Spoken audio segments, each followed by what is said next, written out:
জুলুম না করা আওয়ামী লীগের কর্মীরা বিএনপি সদস্য হতে পারবে বলছেন আমির খসরু। বিএনপি ছাড়া বাংলাদেশ এগোবে না বলছেন দুদু। রায়ে অসন্তুষ্ট আসিয়ার পরিবার, ন্যায় বিচারের দাবি জামায়াত আমিরের। জানাবো বাংলাদেশের সীমান্তে কাদের ঠেলে দিচ্ছে ভারত, কেন দিচ্ছে, এবং সর্বশেষ জানাবো ভারতের উত্তরপ্রদেশে 90 বাংলাদেশিকে আটকের দাবি। এতক্ষণ শুনছিলেন সংবাদ শিরোনাম, এবারে বিস্তারিত। তবে তার আগে অনুরোধ থাকবে আমাদের চ্যানেলটি সাবস্ক্রাইব করে বেল আইকনটি ক্লিক করুন। বাংলাদেশের সীমান্তে কাদের ঠেলে দিচ্ছে ভারত, কেন দিচ্ছে? ভারতে অবৈধভাবে বসবাসকারী বাংলাদেশি সন্দেহে ধরপাকড় শুরু হওয়ার পর থেকে বাংলাদেশে পুশব্যাক করে দেওয়ার বেশ কয়েকটি ঘটনা সামনে এসেছে। ভারতের দিক থেকে যেটা পুশব্যাক, বাংলাদেশের চোখে সেটাই পুশিন। বিবিসি বাংলা এক প্রতিবেদনে বলা হয়েছে, সীমান্তে পুশব্যাক বা পুশিন আসলে এমন একটা পদ্ধতি যেখানে ধরা পড়া ব্যক্তিদের সীমান্তে নিয়ে গিয়ে অন্য দেশের সীমান্তে ঠেলে দেওয়া হয়ে থাকে। এই প্রক্রিয়ার কোনো আইনি স্বীকৃতি নেই ভারতে, কিন্তু দীর্ঘদিন ধরেই এই পদ্ধতি চলে আসছে, যেটা আনুষ্ঠানিকভাবে কেউই স্বীকার করে না। ভারতের মানবাধিকার কর্মীরা বলছেন, ভারত থেকে এভাবে পুশব্যাক করে দেওয়া সম্পূর্ণ আইন বহির্ভূত কাজ। তবে অপ্রাপ্ত বয়স্ক বা পাচারের শিকার হওয়া নারীদের অনেক ক্ষেত্রে অমানবিক দিক বিবেচনা। জুলুম না করা আওয়ামী লীগের কর্মীরা বিএনপির সদস্য হতে পারবে বলছেন আমির খসরু। আওয়ামী লীগের চিহ্নিত দোসররা বিএনপির সদস্য হতে পারবে না, তবে যারা বিএনপির কার্যক্রমে বাধা দেয়নি, হয়রানি করেনি কিংবা পরোক্ষভাবে সহযোগিতা করেছে তারা চাইলে বিএনপির সদস্য হতে পারবে বলে জানিয়েছেন দলটির স্থায়ী কমিটির সদস্য আমির খসরু মাহমুদ চৌধুরী। আমির খসরু বলেন, দেশের বৃহত্তর অংশকে বিএনপির সদস্য করতে হবে, তবে সমাজের অগ্রহণযোগ্য ব্যক্তি, চাঁদাবাজ, দুর্নীতিবাজদের সদস্য কার্যক্রমের বাইরে রাখার চেষ্টা করতে হবে। এ সময় সদস্য কার্যক্রম দৃশ্যমান করার কথাও বলেন তিনি আরো বলেন, বিগত 15 বছরে বিএনপির নেতাকর্মীরা মিথ্যা মামলার শিকার হয়েছে, পালিয়ে বেরিয়েছে। বড় দল হিসেবে সাংগঠনিক কার্যক্রম চালাতে পারেনি বিএনপি, এজন্য দলের সাংগঠনিক কার্যক্রমকে শক্তিশালী করতে হবে। বিএনপি ছাড়া বাংলাদেশ এগোবে না বলছেন দুদু। বিএনপি ছাড়া দেশ এগোবে না বলে মন্তব্য করেছেন বিএনপির ভাইস চেয়ারম্যান শামসুজ্জামান দুদু বলেন, অনেকেই বিএনপির নামে গীবত গাচ্ছে, কিন্তু বিএনপি ছাড়া বাংলাদেশ এগোবে না। বিএনপি ছাড়া বাংলাদেশের গণতন্ত্র সমৃদ্ধ করা যাবে না। 16 থেকে 17 বছর ধরে বিএনপি যত মামলার শিকার হয়েছে, পৃথিবীতে আর কোনো সংগঠন এরকম মামলার শিকার হয়নি। দেশনেত্রী খালেদা জিয়ার নামে মিথ্যা মামলা, তথাকথিত বিচারের নামে সাজা দেওয়া হয়েছিল, 6 বছর তাকে জেলে থাকতে হয়েছে। তিনি বাংলাদেশের প্রথম। বিএনপি ছাড়া বাংলাদেশ এগোবে না বলছেন দুদু। বিএনপি ছাড়া দেশ এগোবে না বলে মন্তব্য করেছেন বিএনপির ভাইস চেয়ারম্যান শামসুজ্জামান দুদু বলেন, অনেকেই বিএনপির নামে গীবত গাচ্ছে, কিন্তু বিএনপি ছাড়া বাংলাদেশ এগোবে না। বিএনপি ছাড়া বাংলাদেশের গণতন্ত্র সমৃদ্ধ করা যাবে না। 16 থেকে 17 বছর ধরে বিএনপি যত মামলার শিকার হয়েছে, পৃথিবীতে আর কোনো সংগঠন এরকম মামলার শিকার হয়নি। দেশনেত্রী খালেদা জিয়ার নামে মিথ্যা মামলা, তথাকথিত বিচারের নামে সাজা দেওয়া হয়েছিল, 6 বছর তাকে জেলে থাকতে হয়েছে। তিনি বাংলাদেশের প্রথম নারী প্রধানমন্ত্রী। বাংলাদেশের নারী শিক্ষা সমৃদ্ধ করেছেন, শ্রমিক কৃষকদের জন্য কাজ করেছেন। তিনি স্বাধীনতার ঘোষক শহীদ রাষ্ট্রপতি জিয়াউর রহমানের ধারায় দেশ পরিচালনা করেছেন। শহীদ জিয়া আমাদের অহংকার, বেগম জিয়াও আমাদের অহংকার। ফ্যাসিস্ট হাসিনা তাড়ানোর ক্ষেত্রে তারেক রহমান আমাদের অহংকার।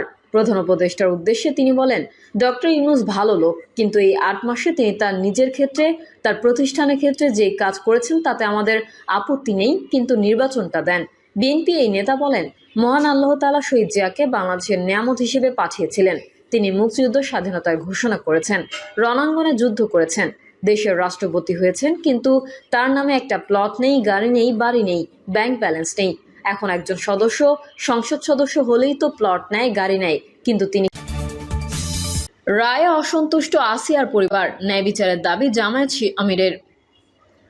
মাগুরায় চাঞ্চল্যকর শিশু আসিয়া ধর্ষণ ও হত্যা মামলার রায় দিয়েছেন আদালত। এই মামলায় প্রধান আসামি হিটু শেখের মৃত্যুদণ্ড ও বাকি 3 জনকে খালাস দিয়েছেন বিচারক। অভিযোগ গঠন বা বিচার শুরুর 21 দিনের মাথায় আলোচিত এই মামলার বিচার কার্যক্রম শেষ হওয়ায় অনেকে এটিকে বিচার বিভাগের একটি বড় সাফল্য হিসেবে দেখছেন। তবে এই রায়ে অসন্তুষ্টি প্রকাশ করেছে আসিয়ার পরিবার। তারা উচ্চ আদালতে যাওয়ার কথা জানিয়েছেন। এদিকে রায় নিয়ে আসিয়ার পরিবারে এমন অসন্তুষ্টির বিষয়টি ভেবে দেখে ন্যায় বিচার নিশ্চিতের দাবি জানিয়েছেন জামায়াত ইসলামের আমির ডক্টর শফিকুর রহমান। শনিবার সামাজিক যোগাযোগ মাধ্যম ফেসবুকে দেওয়া এক পোস্টে জামায়াত আমির বলেছেন, মাগুরার নির্যাতিত ও নিহত ছোট্ট মেয়ে আসিয়ার হত্যাকাণ্ডের বিচারে 2 মাসের মধ্যে সম্পন্ন হলো এবং রায়ও ঘোষণা হলো। কিন্তু রায় প্রকাশের পর আসিয়ার পরিবার রায়ে অসন্তুষ্টি প্রকাশ করেছে এবং উচ্চ আদালতে যাওয়ার ঘোষণা দিয়েছে। বিষয়টি ভেবে দেখার মতো, ন্যায় বিচার নিশ্চিত হোক।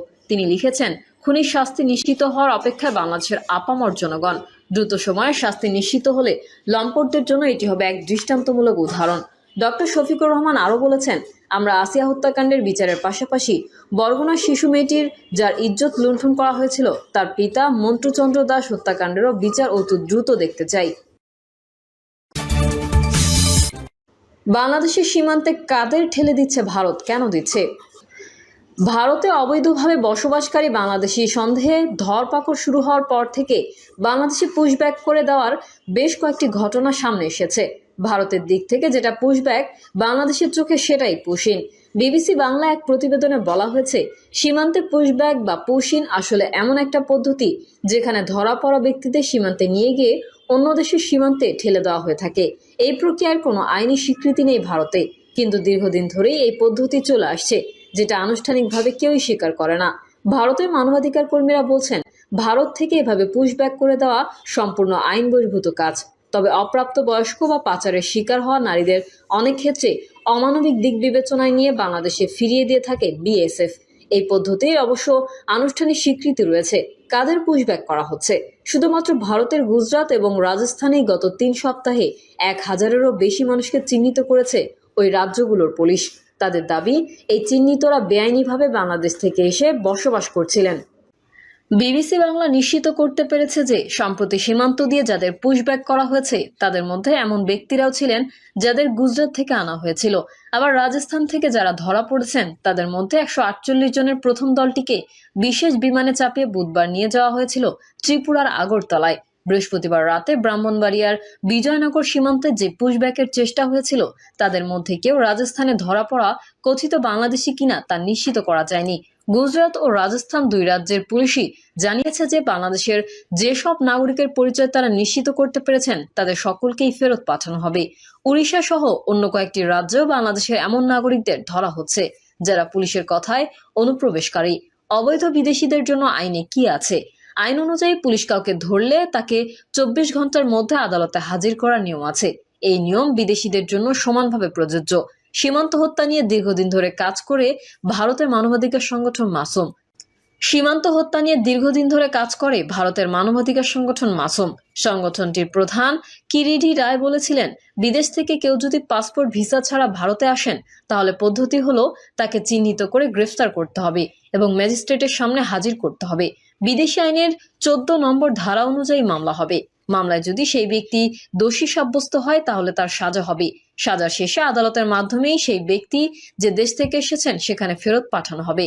তিনি বলছিলেন, ভারতের সংবিধান অনুযায়ী ভারতীয়রা যে অধিকার পান সেই একই অধিকার ভারতের মাটিতে থাকাকালীন বিদেশি নাগরিকরাও পাবেন। গুজরাট, রাজস্থান বা উত্তরপ্রদেশের কিছু জায়গা থেকে খবর পাচ্ছি যে এই পদ্ধতি না মেনে বাংলাদেশে ঠেলে দেওয়া হচ্ছে। যা হচ্ছে এখন তাতে তো আইন সংবিধান কিছুই তো মানা হচ্ছে না।